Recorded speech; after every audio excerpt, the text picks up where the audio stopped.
Presidente de la Nación en 5 oportunidades, desde 1957, ¿no? Participa en las luchas del movimiento obrero. Gracias, Jorge, por atendernos. Buen día. Buenos días, muchísimas gracias por llamarme.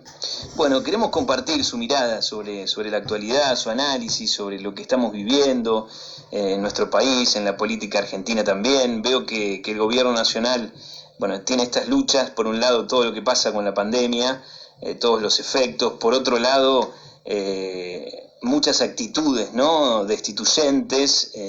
Hay muchos operadores que tienen una actitud hasta obscena. Hoy, anunciando la charla que íbamos a tener con usted, lo definía de este modo, y es realmente muy preocupante. A mí me preocupa mucho. Hay muchos sectores que, queriéndolo o sin querer, ¿no?, están jugando para el enemigo, porque siento que no está en juego la continuidad de un gobierno, sino la integridad de la vida democrática. Y apelo a su experiencia, a su trayectoria político, al conocimiento que usted tiene, Jorge. Sabrá explicarme si estoy muy equivocado o no. Mire, yo dividiría el tema en dos planos. El primer plano es el siguiente: quiero reivindicar haber sido quizás uno de los primeros, si no el primero, porque fue antes de la pandemia, que advertí contra los tufillos golpistas que se estaban gestando. Cuando aparentemente, digamos, el gobierno tenía 3 meses, una cosa de ese tipo. ¿En qué basaba mi análisis? Basaba mi análisis de nuestra tendencia en las siguientes circunstancias. Cuando uno mira el panorama continental e internacional, observa que los grandes intereses financieros habían hecho una apuesta descomunal por Macri. Vinieron todos los presidentes de la Unión Europea acá a apoyar a Macri, ¿no es cierto? Y también vino Obama. Sí. Es decir, un apoyo, una apuesta estratégica en función de un plan de colonización financiera que se había anticipado con procesos similares en otros países. En Ecuador, con este vuelco del presidente Lenín Moreno, que de correísta en 48 horas se hizo anticorreísta. Le advierto que yo escribí eso antes de que se diera vuelta. El golpe de Estado en Bolivia. Sí. Lo ocurrido, bueno, digamos en Brasil con Bolsonaro, es decir, había toda una política, de modo que la derrota del macrismo representó un revés importante para esta política, indudablemente. Y ahora, este revés se manifiesta también en que el grupo fascista que se hizo cargo del gobierno de Bolivia se ve obligado a convocar elecciones, y aunque esas elecciones vienen acompañadas de muchas proscripciones, según las encuestas, el candidato del MAS ganaría en primera vuelta. ¿No es cierto? Después veremos si es así o no, pero las encuestas están indicando una cosa de ese tipo, y nuevos reveses en un clima de crisis política, de crisis financiera. Usted ve a Trump peleando contra su país en forma brutal, respaldando grupos supremacistas blancos armados. Entonces hay un cuadro político de crisis general, y acá voy al otro plano.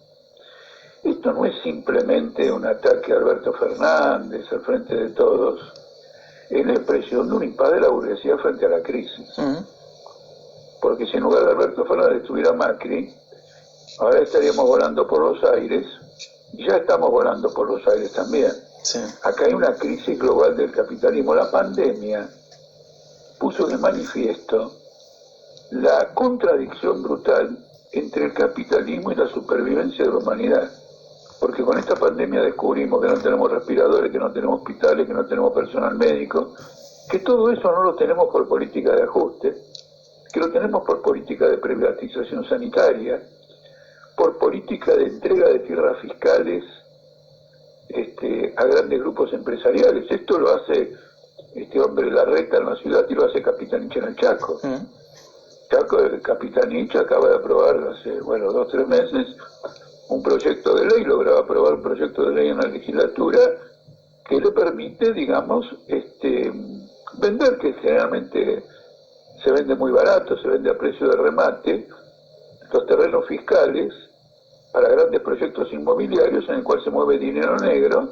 Y acá Larreta lo ha hecho con toda esta zona que está cerca de la General Paz, en la zona norte, donde estaba el Tiro Federal, que lo ha entregado a grupos empresariales, cuando la crisis de vivienda de la población es fabulosa porque hay un déficit de 4 millones de viviendas. Sí. Entonces es natural que la gente ocupe terrenos para construir sus viviendas, aleccionados por el hecho de que los que hoy tienen alguna vivienda, ello es el resultado de que en algún momento ocuparon terrenos.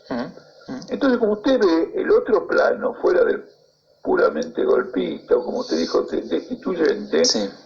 es una crisis capitalista que atrapa a todos los partidos del sistema, al extremo derechista y a todo lo demás, porque es indudable que el gobierno ha priorizado la deuda externa, el acuerdo con el FMI, y gran parte de la fuga de reservas que tiene el Banco Central ha sido promovida por el propio gobierno, que ha estado dando préstamos en pesos a tasas de interés bajas, y esa gente va, compra en el mercado contado con liquidación y se lleva los dólares. Es decir, que el gobierno promovió su propio autovaciamiento, porque como parte del acuerdo internacional de deuda, naturalmente se aceptó considerar los llamados derechos, entre comillas, de la propiedad capitalista, hacer lo que le venga en gana con ella, independientemente del perjuicio que cause al país. A todo esto, ¿no?, que acaba de describir, me parece que hay algo más para sumarle, que es internamente, ¿no?, en el propio peronismo, que también veo actitudes destituyentes de muchos referentes que ahora parece que están en una situación de querer también desestabilizar. No sé si usted nota esto también. Bueno, indudablemente, sí, también lo hemos señalado. Imagínense, nosotros tenemos una prensa diaria, entonces tenemos muchas oportunidades de análisis. Es una coalición contradictoria. Usted no se olvide que la coalición Cristina Kirchner-Massa, con el puente de Alberto Fernández, es una reproducción en el campo del peronismo de la alianza de Massa con Macri. Porque Massa, cuando se dio Macri, se fue con Macri a Davos, Sí, en una gira de apoyo internacional al macrismo. Entonces hay un fiel de la balanza en los partidos tradicionales de Argentina, que volcaron las cosas hacia Macri, cuando el reclamo era que el programa del kirchnerismo estaba agotado, y cuando se hunde el macrismo y hay que rescatar el capitalismo, el Estado, dicen, bueno, ahora la única posibilidad es armar algo opositor, porque de lo contrario viene la izquierda. Yo no sé si usted observó la insistencia con que Guillermo Moreno, en distintos artículos y entrevistas, pero además en 2 polémicas conmigo mismo, dijo que el que iba a terminar recogiendo los desastres de todo el mundo era el Partido Obrero. Sí. Sí, es llamativo también, ¿no? ¿Qué piensa que puede suceder? Mire, lo que va a suceder van a ser crisis muy severas. Los diarios de hoy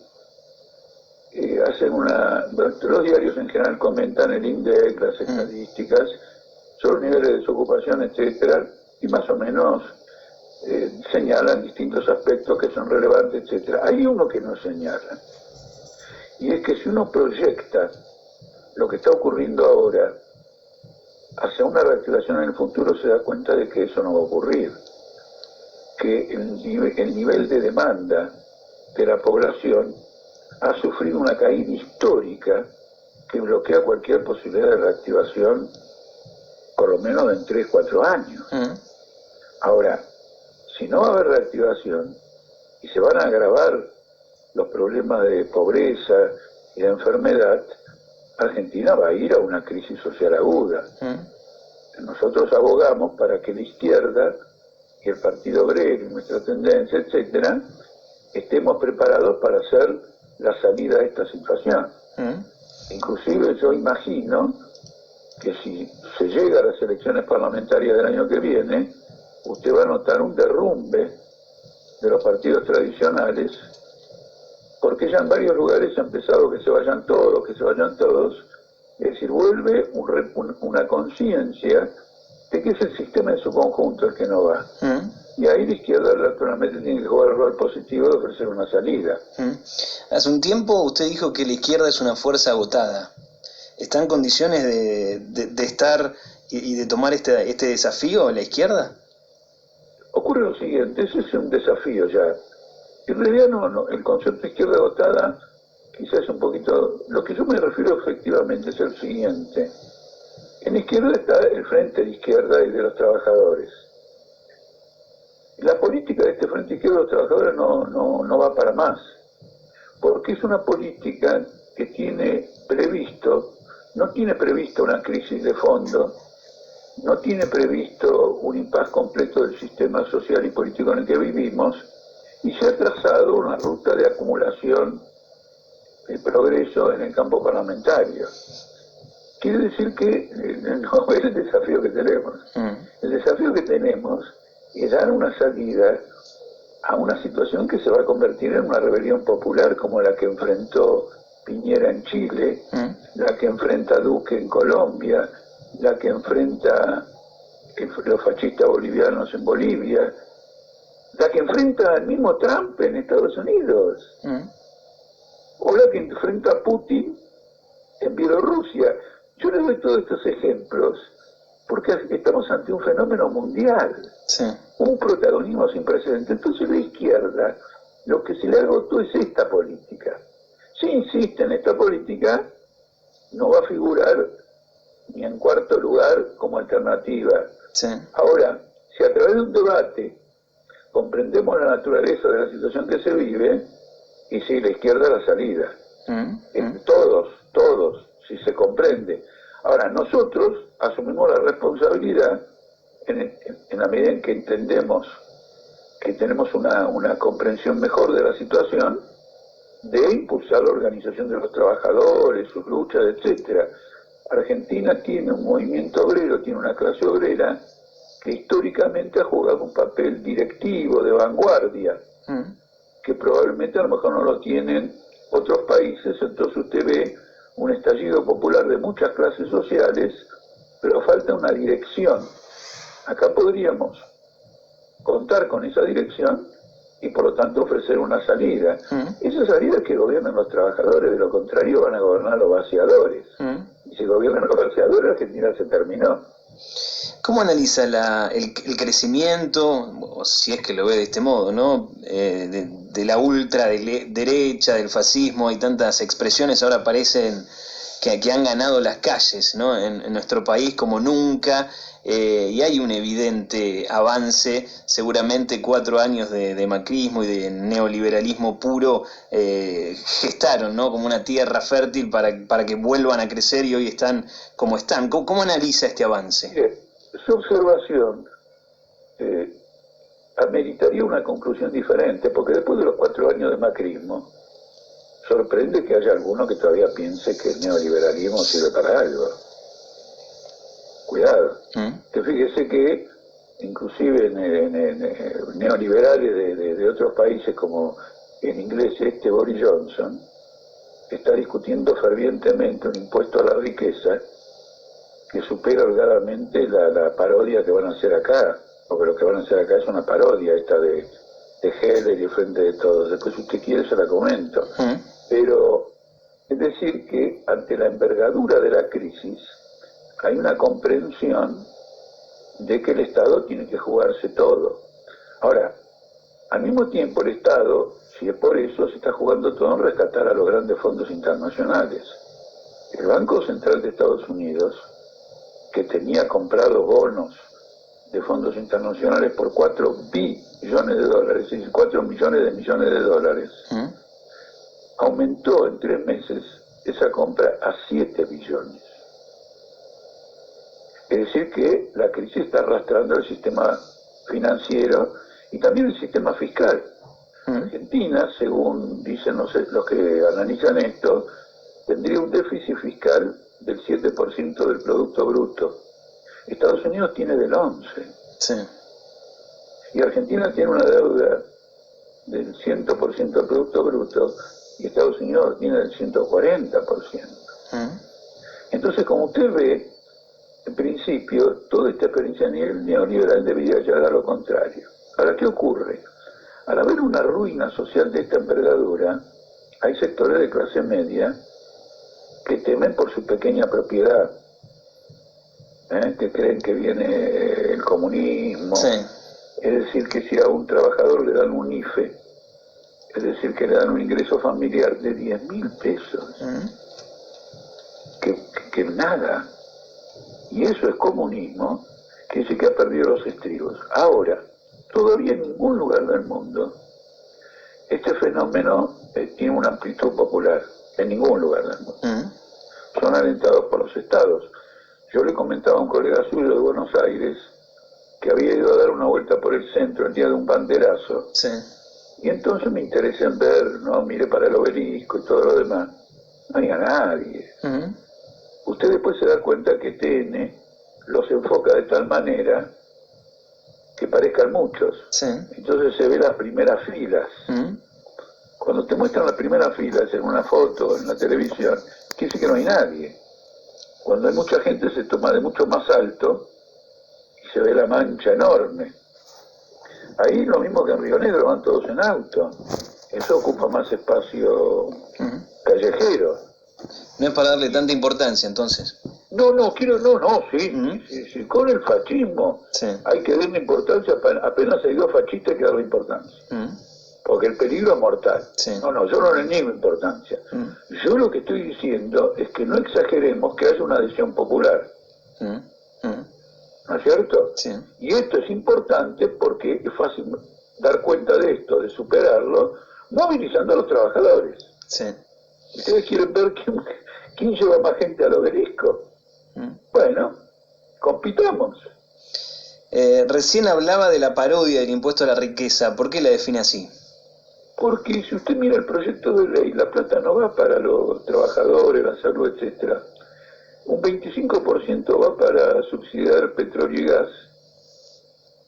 Otro porcentaje importante va para pymes. Ahí con la palabra pymes, creo que el 20%, ya se lleva la mitad. Pero nosotros entendíamos que el impuesto a la riqueza era un impuesto para paliar problemas de salud. Porque, y ahí con la palabra pymes hay que tener cuidado, porque pymes es cualquier empresa hasta 80 obreros. Una empresa con 80 obreros es una gran empresa. No estamos en el siglo XVIII o XIX. Porque con la tecnología hay 80 obreros que mueven un capital enorme. Primer punto. Segundo punto, lo que se llama pymes no es lo que nosotros de chicos veíamos que era un empresario independiente que tiene un comercio, una industria. Son satélites tercerizados de las grandes industrias. Por ejemplo, Tenaris, Techin, tiene una asociación con centenares y centenares de empresas que trabajan para ella. Tercerizan. ¿Por qué? Porque el tercerizado tiene trabajadores en negro, les paga menos, entonces el producto ese es más barato para Techin que si Techin lo fabricara por ella misma, esa autoparte o un componente, lo fabricara ella misma porque tendría que cumplir con el convenio metalúrgico. Entonces, al final, cuando usted subsidia una pyme, usted está subsidiando a Techin. Bueno, eso se lleva el 50%. Después otra parte tiene algo relativo a becas. Y bueno, queda un 20% para la salud de un impuesto que no va a recoger nada. Porque es muy débil, es por única vez, es una tasa muy baja. Entonces es una parodia. Acá no hay no es que no hay un impuesto a la riqueza, no hay siquiera un impuesto. Sí. Jorge, habló, no lo quería dejar pasar esto que acaba de mencionar hace un rato en realidad, y con esto me gustaría terminar. Habló de la crisis capitalista que, bueno, como este sistema que se está muriendo. ¿Piensa que es así efectivamente, que este sistema se está acabando? Mire, yo le quiero decir lo siguiente. Yo he notado que hay una confusión en la comprensión de esta pandemia. La pandemia no ha desatado una crisis económica. Ese es un segundo aspecto de la pandemia.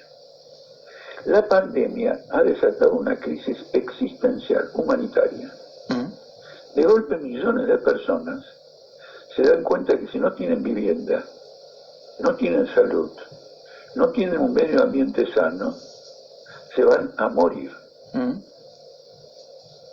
Es decir, que el régimen social actual, a través de la depredación del medio ambiente, del vaciamiento de los sistemas de salud, del desinterés por la prevención, muy interesante esto. ¿Por qué hay desinterés por la prevención? Porque si usted previene, no vende nada. Sí. Entonces usted no gana. Usted necesita que en lugar de prevención la cosa estalle, la demanda se ponga explosiva de golpe y usted como laboratorio gana una fortuna. Sí. Entonces no es preventivo el sistema.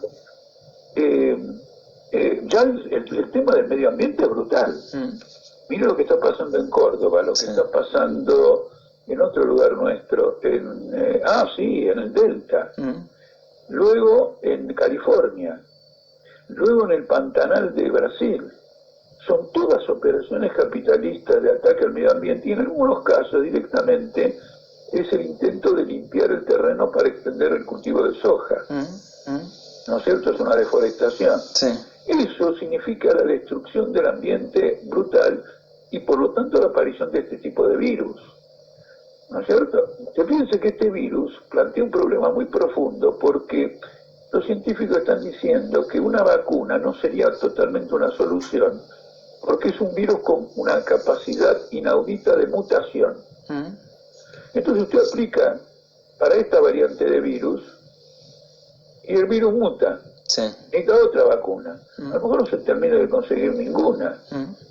Es decir, entonces, en primer lugar, el capitalismo nos ha colocado frente a una crisis humanitaria. Y frente a esa crisis humanitaria, interviene rescatando los grandes fondos internacionales. Y de ningún modo dando vivienda, abriendo alternativas, etcétera. Por ejemplo, yo soy de la opinión siguiente, me parece perfectamente razonable, esto se lo copió, aunque le parezca mentira, a los conservadores británicos, por un caso que si usted quiere rápido se lo comento. Los que producen, los que trabajan en cuestiones esenciales, las empresas, no deben cargar ganancias en el precio. Porque vivimos una pandemia, todo el mundo tiene que hacer un sacrificio. Sí. Porque si no, de lo contrario, usted tienen ganancias, como la pandemia no permite acumular capital porque no hay demanda, van a comprar dólares o van a especular a la bolsa y proyectan crisis financieras todavía más agudas. Sí. ¿Se da cuenta? Bueno, lo cierto es que hay migajas para el trabajador, se le paga el sueldo del trabajador, que no lo pagan las empresas, sino que lo paga el Estado, ¿no es cierto? El dinero ese tiene una circulación capitalista en el sentido que no sabemos a dónde va, probablemente de nuevo vaya a los dólares acá o allá. Sí. Es decir, que usted tiene una disfuncionalidad brutal, este es el otro aspecto. Entonces, si está acabado o no, lo va a decidir el mundo mismo. No lo voy a decidir yo ni nadie. Sí. Lo va a decidir el mundo. Lo que sí advertimos es que esto plantea un antagonismo entre la organización social que hoy tiene el mundo y la supervivencia del planeta y de los seres humanos. Eso es así. Clarísimo. Eso sigue siendo así. Se sigue contaminando, Sí.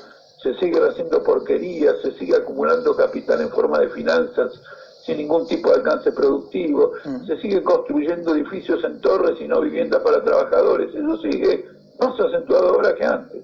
Está clarísimo. Gracias, Jorge, por su tiempo. Gracias por esta charla.